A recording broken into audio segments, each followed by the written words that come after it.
नमस्कार शिक्षक साथियों, आज हम इस वीडियो में देखेंगे एक रीडिंग कैंपेन के बारे में, जो कि 45 दिवसीय रीडिंग कैंपेन है।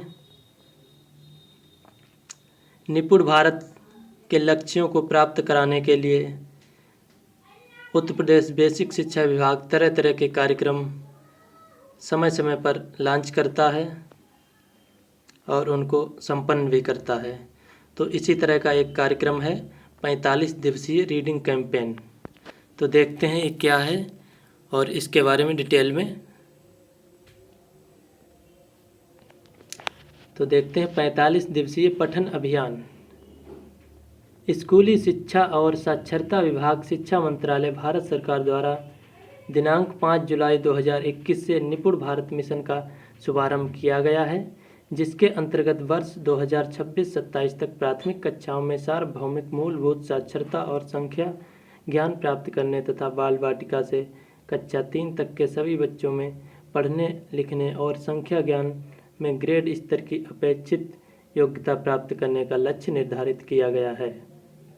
निपुण भारत मिशन के प्रभावी क्रियान्वयन हेतु शासनादेश दिनांक 23 दिसंबर 2021 एवं शासनादेश 27 जून 2022 निर्गत किया गया है, जिसके अंतर्गत विभिन्न गतिविधियां संचालित की जा रही हैं तथा वर्ष 2025-26 तक निपुण लक्ष्य प्राप्त किया जाना है। जो कि निपुण भारत कार्यक्रम है, ये पूरे भारत का एक संयुक्त रूप से कार्यक्रम है, सभी राज्यों में चलता है, शुरू किया गया है। तो इन्होंने अपना लक्ष्य रखा है पूरे देश में 2027 तक, 2026-27 का जो सत्र है उसमें प्राप्त किया जाना है इसको, लेकिन उत्तर प्रदेश ने एक साल कम करके इसको रखा है 2025-26 तक। अब देख लेते हैं इसी संदर्भ में।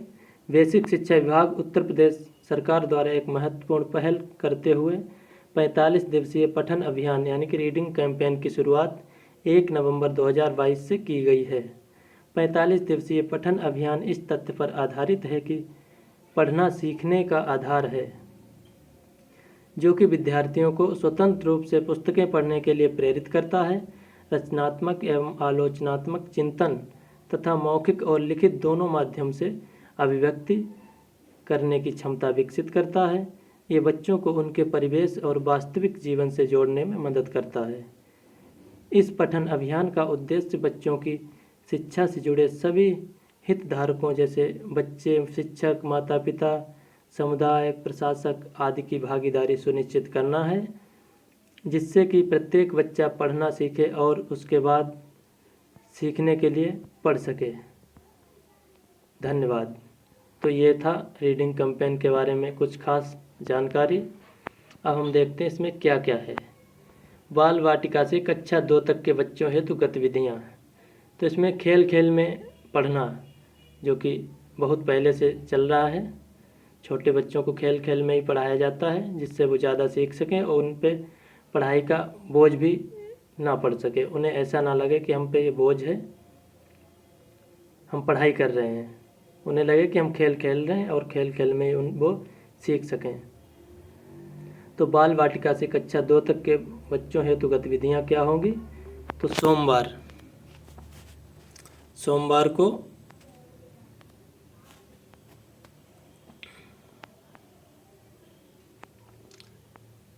सातों दिवस 6 दिवस की यहाँ पे गतिविधियाँ हैं। क्या क्या पढ़ाया जाना है? तो सोमवार को पढ़ो कहानी, बड़ा या छोटा।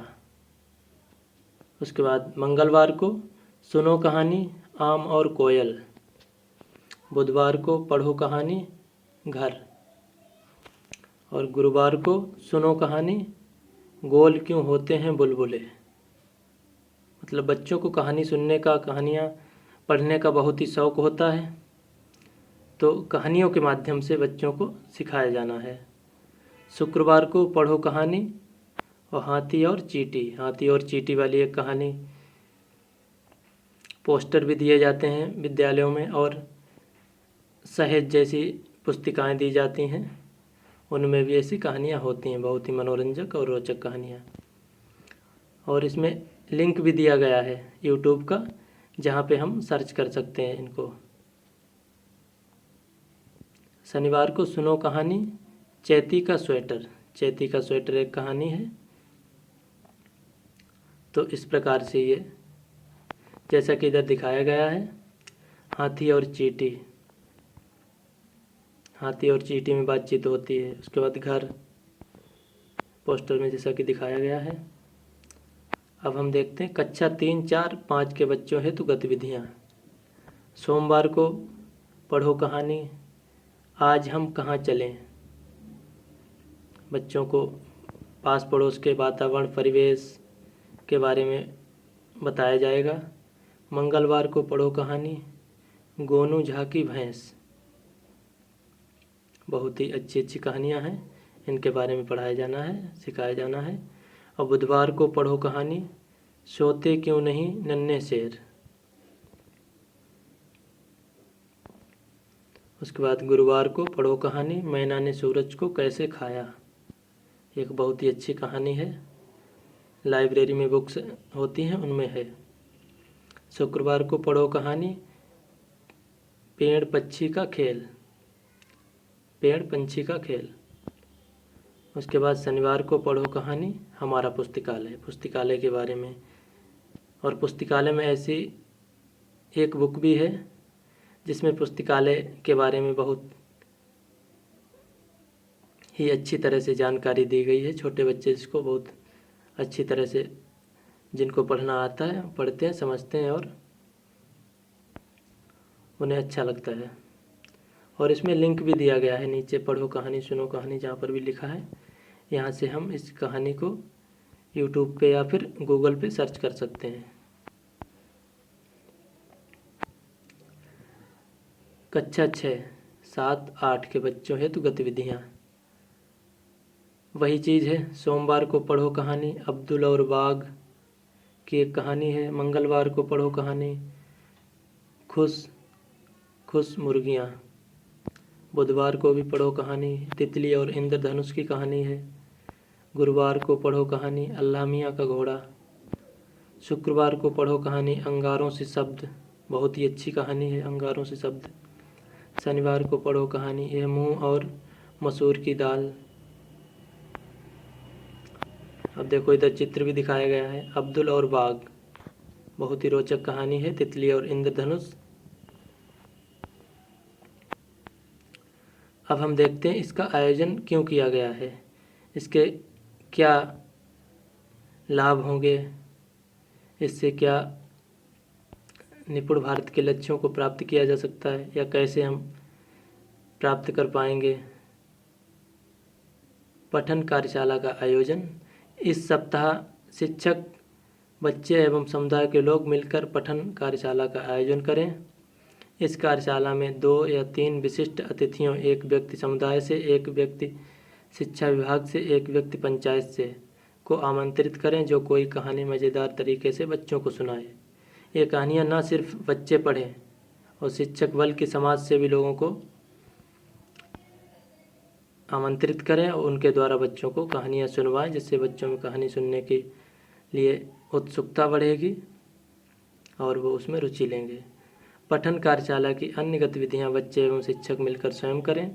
पठन कार्यशाला में सभी बच्चे एवं शिक्षक अपनी अपनी पसंद की कोई कहानी, कविता, अन्य पठन सामग्री चुनें और सभी के समक्ष मज़ेदार तरीके से प्रस्तुत करें।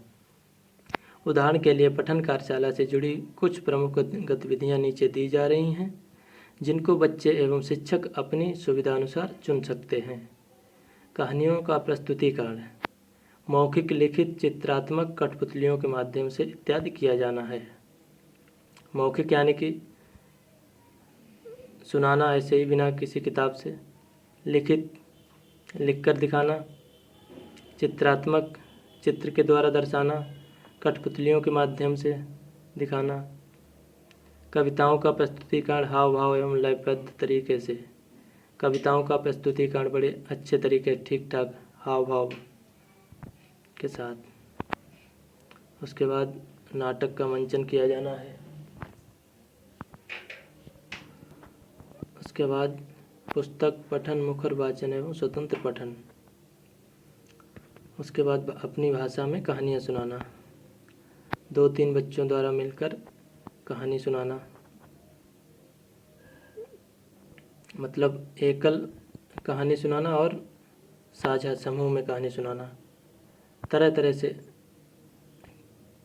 बच्चों को कहानियों के प्रति उत्सुक करना है, उनको प्रेरित करना है, कहानियों में उनकी रुचि को जागृत करना है। अलग अलग पात्रों की आवाज़ में कहानी सुनाना, जैसे कि हम देखते हैं रेडियो पे अलग अलग आवाज़ें कहानियों में सुनाई जाती हैं। किसी कहानी या किस्से को गा गा कर सुनाना, उसमें काव्य को भी शामिल करना है। विशेष चुन्नू मुन्नी की भाषा बोली, हर सप्ताह चुन्नू मुन्नी की भाषा बोली एक एपिसोड के आपके साथ साझा किया जाएगा, जिसे आप बच्चों के साथ मिलकर ज़रूर देखें। तो ये YouTube पे हर सप्ताह एक एपिसोड साझा किया जाएगा, जिसको सभी बच्चे मिलकर देखें। अब हम देखते हैं कुछ ऑनलाइन लिंक इसमें दिए गए हैं। दीक्षा पोर्टल पे भी सारी चीज़ें हैं। शिक्षण सहायक सामग्री मिल सकती है बच्चों के लिए भी। NCERT वेबसाइट पे भी कहानियाँ मिल जाएंगी। नेशनल बुक ट्रस्ट इस पे भी है और इसकी वेबसाइट और ये लिंक भी दिया गया है। लिटरेसी क्लाउड, स्टोरी वीवर, प्रथम बुक्स, ये ऑनलाइन प्लेटफॉर्म है जहाँ पे हम कहानियों को प्राप्त कर सकते हैं। बच्चे जिनको जानकारी है, जो जूनियर क्लासेस के हैं, जिनको मोबाइल चलाना आता है, वो इन वेबसाइटों पे जाके कहानी वहाँ से भी पढ़ सकते हैं, अगर उनके पास हार्ड कॉपी यानी कि मुद्रित किताबें नहीं हैं तो। अब बस इतना ही था कि जो हमने बताया 45 दिवसीय रीडिंग कैंपेन यानी कि पठन कार्यशाला, और इसका उद्देश्य है उत्तर प्रदेश को निपुण प्रदेश बनाना। धन्यवाद। जय हिंद।